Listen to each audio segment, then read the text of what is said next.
Melakukan literasi, yaitu di mana Anda akan membaca sebuah buku, kemudian dari buku tersebut Anda memilih satu topik bacaan dan Anda akan menyampaikan ringkasan daripada bacaan Anda tersebut di depan kelas.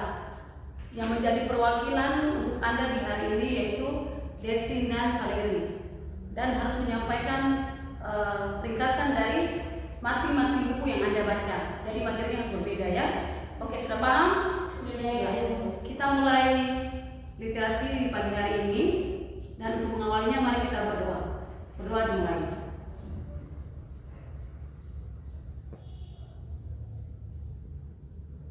Berdoa selesai.